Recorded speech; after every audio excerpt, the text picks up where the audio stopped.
The and testo.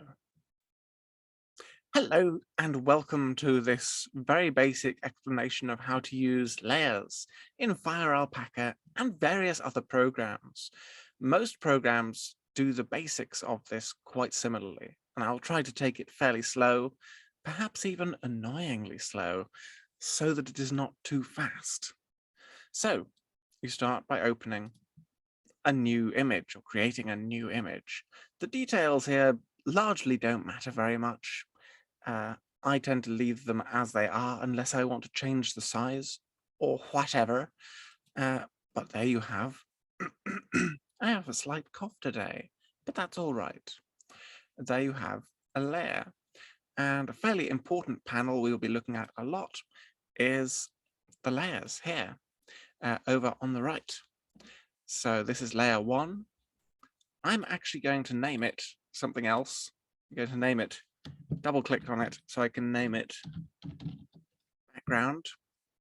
So there you have the background layer. And to be honest, I'm not going to do anything on this layer. I could, if I wanted,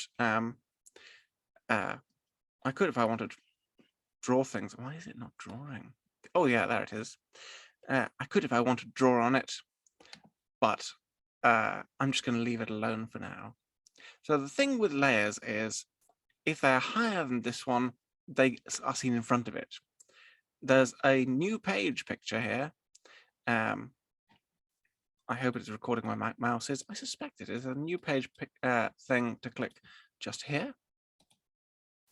And that produces a new layer. Let's call that layer lines. Oh, let's call that layer basic lines. So when you're starting doing a new picture, you'll pick your color. There's a color wheel up in the top left. I'm just going to go with black for now, and do some basic lines. So what am I going to draw? A person. What does a person look like? They look like this, and that's their head. Let's divide it up a bit with the lines. That's how you know where the eye is, the nose is, and the friendly smiley mouth. Those lines are not perfect. They're just an example of how a person might go. So I go, those are my basic lines. I've done my rough sketch. So I want to do a better version of those lines over the top of those. So I'm going to create another new layer. Got those basic lines there. And you know what? Those basic lines, I'm going to trace over them, but I don't need to see them that sharply. So I'm going to select the basic lines thingamy here, and somewhere, yeah, just above it, the opacity. Be good if I could remember whether Zoom records where my mouse is. The opacity, I'm going to drag that down for basic lines to make it pretty.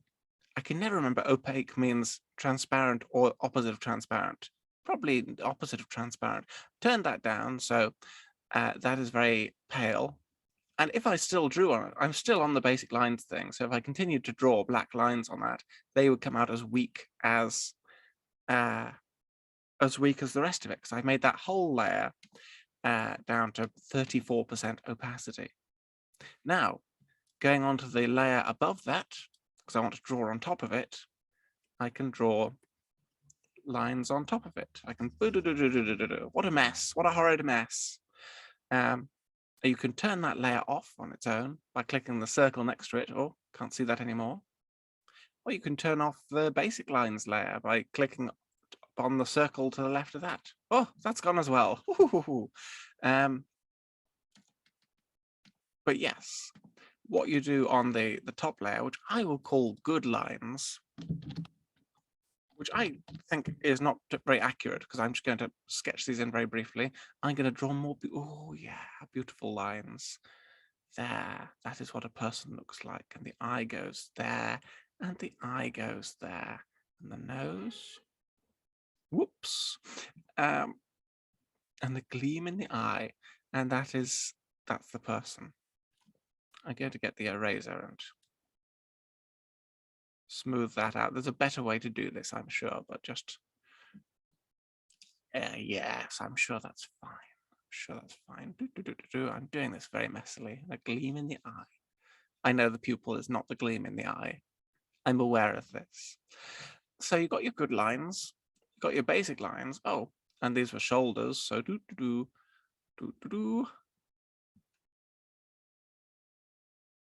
that's a hand, and that's a hand.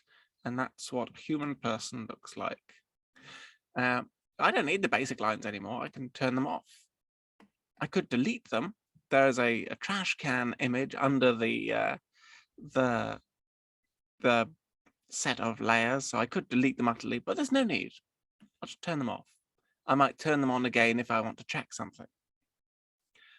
So now I've done this good lines, and I want to do, I want to do some coloring in. Now I'm going to show you something about coloring in. So let's say we just have, to give a bit of example, that is just some lines I've put there to show you how the fill works. So I'm going to create another new layer. Again, it is these useful tools under here. I use almost none of them. But the one on the left, I'm going to create another new layer. It's called layer 1. I'm going to call it coloring in. I'm going to go over and I'm going to go down and get a nice big brush. A big brush. And I'm going to choose another color. Let's do this in bright red. Now, if you try coloring in on this level, it just goes over the top. It covers it up. It's horrible. That's why I should have dragged it down to under good lines. So you want your coloring in layer to be under your lines layer. I'm going to undo a few of those because I don't want it so blotchy as that. But yes, move coloring in so it's under good lines because you want your colors to be behind and the lines on top. Now, let me show you something about the fill tool. The fill tool looks the same in every program ever. It's like pouring a bucket. It always seems like a very dangerous way to do things. I don't know if the artists ever do really pour a bucket to fill anything. But the fill tool fills something with color.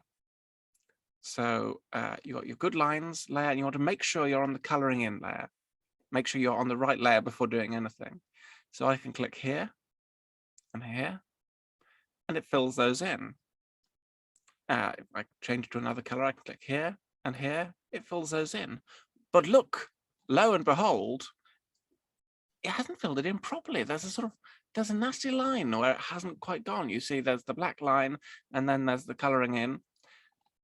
That is because when you actually get close up,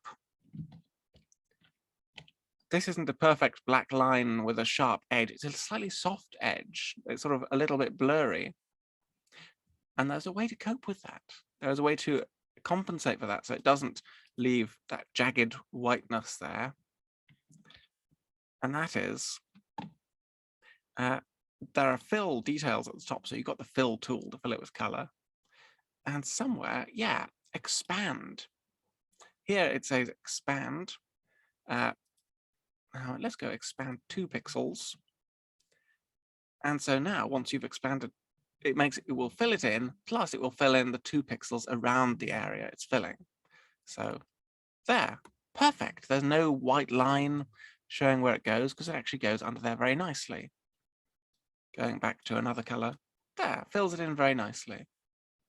If you want to know what it looks like without the good lines, you can always turn off the line art. See? So that was just a demonstration of how you can use the fill tool. So in terms of this human flesh monstrosity over here, you can fill with color with the expand still set to 2 pixels. So it will fill in the shape of this balloon shaped head, and also it'll fill in a little bit more. So it'll go underneath those lines. So you can turn the line art off and see how it is. And then rather than using the fill tool, I get the pen tool again up at the top. And I'd use that and I would turn the size of it down a bit, so it's just a little pen tool. Use that to fill in some of the extra areas that haven't been filled in. Some people never use the fill tool, but I find it's quite useful to fill a large area. So there, that's what a human hand looks like. And let's do the other hand. Yes, doing it very carefully so as not to go over the lines. And this is the basics of how everything works, really. Now you have your line art and your color art.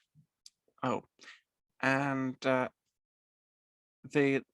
what you'll see in the background is lots of white and gray checks, and they're not really there. This means there is no background. It's missed a bit here.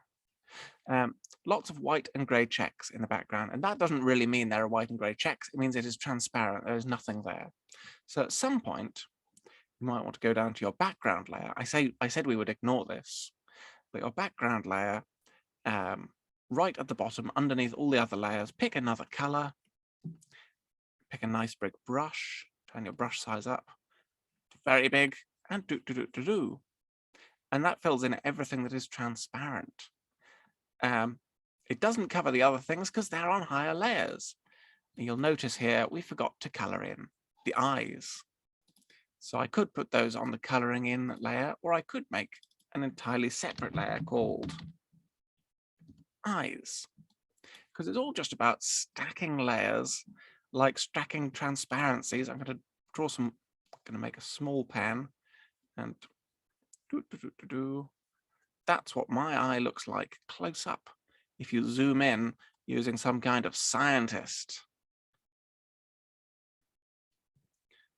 So you can turn off the eyes, you can turn off the coloring in by just clicking the circles next to each of those layers.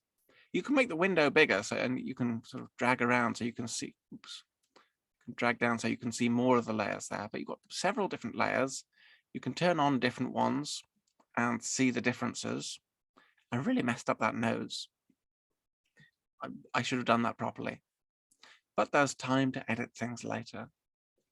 But that is the basics of how to use layers. You just do things like that. One thing to be wary of, turn off some of this. One thing to be wary of, I'll go back to my good lines thing, is if you draw a circle and a circle and a circle, you go, oh, these are beautiful circles. I'm going to get the coloring in tool and color one of them in. I'm going to get the fill tool on the left, the pouring paint bucket, and go down to my coloring in channel. Now, some of them you click and it will fill that in beautifully. It's beautiful, beautifully. But some of them you'll fill it in. Oh no, it's filled in everything. Why is it filled in everything? That's because it's not a complete circle.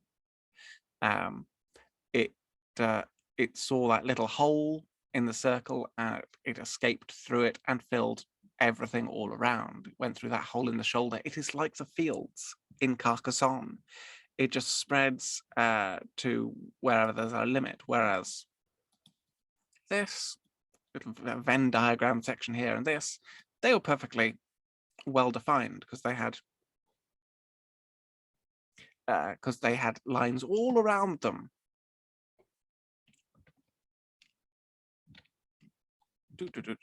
I'm zooming in and out a bit. If you use the central scroll wheel on the mouse, it lets you zoom in and out. It doesn't scroll in the direction I expect it to, but it works well. Now, let me tell you a little something about clipping. Clipping is wonderful. I only discovered it relatively recently, and honestly, I should have been using this for years. So I'm going to create another layer above coloring in, and I'm going to call this layer sausages because I can't remember what I'm going to put on it. And this layer is going to, now, if I get the pen and go, oh, I'm going to draw over this head like, oh, it's horrid. It's horrid. It's gone over the lines. But up above the layers, you see protect alpha, clipping, and lock. If I click clipping, it attaches itself to the layer below. It attaches itself to coloring in. And it means it will only cover the same area that is covered on coloring in. Most of colouring in is transparent, there's nothing there. But the bit that I had drawn pink paint on, well, pink? It's not salmon. I don't know how I would define that. Very unimpressive orange. Because it is clipping, you can sort of draw, and it only covers the bit that the layer directly below that, sausages is above colouring in, so it won't go outside. And you can do the hands as well. You could colour in that entire hand like this, and it would only cover the hand. The reason this is practically useful is you can use it to go, oh, I want to put a bit of shadow there, I want to put a bit of shadow there, I want to put a bit of shadow there. The light is coming from a very strange angle, obviously. Oh, I want a bit of highlight there where the sun is catching it, or the sun is glinting. Oh, the sun is glinting on my head, so I'm going to have a bit of highlight there. You can actually change the opacity on this, so it just adds a bit of glinting sun to, I'm probably being excessive with this. Oh, I can turn down the opacity of this. But yes, it's useful for if you want to add a bit of detail or texture to one of the things you've done. One of the other things I'll point out, you saw earlier, oops. I'm going to clear out the things that are on that layer by Control-Zing and undoing the things because it was just for demonstration. You see, just as it won't go over the edge, oops, it's a little bit clipping, just as it won't go over the edge, it also won't go over the eye. Now, why is that? That's because earlier on, I put the white of the eye on a different layer. I've got colouring in here, I've got eyes here. If I move the eye up, so the eyes was directly beneath the clipping layer called sausages, then it would affect the eye, and it would only go on the thing, oops. That's why you've got to remember you're on the right layer, be drawing on sausages. See, it's going on the eye, but it's not going anywhere else. Because eyes is directly below sausages, and you can see it is pointing, it's relating to that one. But I was meaning to do it related to this. Are you with me so far? Because that's it really. That's everything you need to know about clipping. Why do you need to use clipping? Well, you don't, but actually it's really good, so you don't need to worry about going over the line. So you can do very basic, very flat coloring on things like this layer is the skin, this layer is the clothes, this layer is the beautiful flower. And then you can go in later, oops, then you can go in later and go, oh, I want to, I'm on the wrong layer, sausages. Sausages is the layer I want to be on. Go on another layer, go, oh, I should want to darken this side to suggest there's a shadow there. I want to put bags under the eyes. I want to, actually, this would be a very good case for getting one of the brushes that is a nice brush. I'm sure there's a, yeah. Where is the list of all the brushes? Oh yeah, I'm on bottom left, the list of all the brushes. This is a chance I could use a bit of watercolor, so I could just, ooh, watercolor, watercolor, watercolor, and watercolor is often good if you put the opacity down. So you sort of put a bit of that, and you put a bit of that, and you can sort of blend colors together and use more delicate things, and put a bit of texture. But you don't need to worry about it going across the edge because you know it is just contained within the head. It's contained within the colored in bit of whatever is on coloring in. I mean, there you see. Still, even though there's a color behind that, the color sticks on the one directly below sausages because it is clipping to that. It's very useful. Turn off that background. The other thing I like about clipping is if you put a new layer, I'm clicking new layer to make one above, good lines, and you make that a clipping layer, suddenly you can do things that just affect the color of the lines. So this is the person with a pinkish face. Now, if you want to sort of go for a sort of medium brown line above that, you could, and I will name this one Good Lines Sausages. So we know it's the clipping one that only affects the lines. Now I could use the pen and it just colors in what color the line is. So the line is red up there.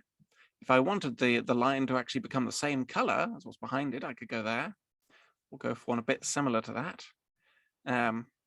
Maybe a bit darker. And that way you can do a line that's actually quite sympathetic to the colors you've put next to it. So here I've picked the brown and I'm going over and I'm making the line art brown in this area. I might want to make the line art blue around the eyes just to show what attractive makeup is being worn on this occasion. So you can do that and affect how the lines look. So good line sausages affects good lines. Oh, I want these fingers to have bright red energy coming out of them. It's basic stuff. In fact, there's a demonstration of how it works as well on the beach ball or whatever it is. And that's about it. At this point, you know as much as I do about the way that layers work, and that's it. And then when you've got your picture all done, you go, that is beautiful, good art. You can put your background on and export it with a blue background. You could export it with no background at all. You might want to make sure you have a white background behind it. So create a new layer down at the bottom. Don't do it up at the top. Create a massive, massive, massive brush. And go there. There's a white background. If you turn it off, you see the check marks reappear. But that's it. That's a beautiful piece of art right there. It was crafted from nothingness, using nothing more than somethingness. Amen. I hope this recorded